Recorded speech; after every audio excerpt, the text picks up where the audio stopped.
નમસ્કાર ખેડૂત મિત્રો, ખેડૂત સેવા ભવતાલ યુટ્યુબ ચેનલમાં સ્વાગત છે। તારીખ 5/8/2024ના સવારના મહત્વના હવામાન સમાચાર। ચેનલમાં હોય તો ચેનલને સબસ્ક્રાઇબ કરવાનું ભૂલતા નહીં।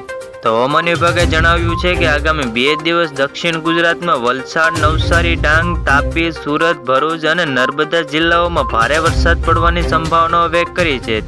તેમ દમણ, દાદરા નગર હવેલીમાં પણ વહેલી સવારથી વિસ્તારોમાં પણ વરસાદી માહોલ જોવા મળી શકે છે।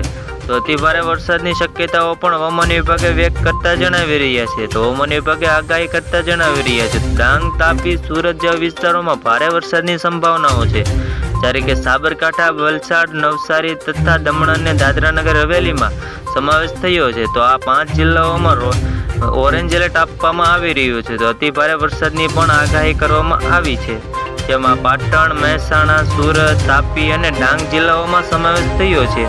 આ સિવાય અમરેલી, ભાવનગર, અમદાવાદ તથા ગાંધીનગર હવેલીમાં પણ ભારે વરસાદની આગાહી કરી છે। તો સાબરકાંઠા, વલસાડ, નવસારી તથા દાદરાનગર હવેલીમાં પણ ભારે વરસાદની સંભાવનાઓ વ્યક્ત કરી છે। તો આગામી 5 જિલ્લાઓમાં રેડ એલર્ટ જાહેર કરવામાં આવી રહ્યું છે। સાબરકાંઠા, બનાસકાંઠા, પાટણ, મહેસાણા જિલ્લાઓમાં ભારેથી ભારે વરસાદની સંભાવનાઓ વ્યક્ત કરી છે।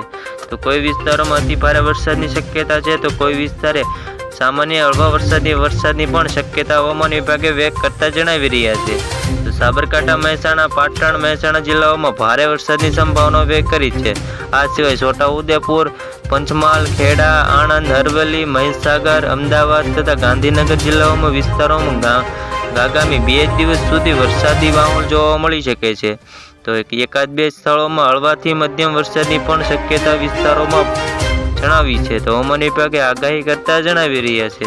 આ સિવાય સૌરાષ્ટ્ર, દેવભૂમિ દ્વારકા, પોરબંદર, જામનગર, જૂનાગઢ, ગીર સોમનાથ, અમરેલી તથા ભાવનગરમાં છૂટા સ્થળો હળવા મધ્યમ વરસાદની શક્યતા છે, જેમાં અમરેલી તથા ભાવનગરમાં 4 જિલ્લાઓમાં તો થોડા વધારે વરસાદ જોવા મળી શકે છે। તો કચ્છ, સુરેન્દ્રનગર, મોરબી, રાજકોટ, બોટાદ જિલ્લાઓમાં હળવા મધ્યમ વરસાદની આગાહી કરવામાં આવી છે।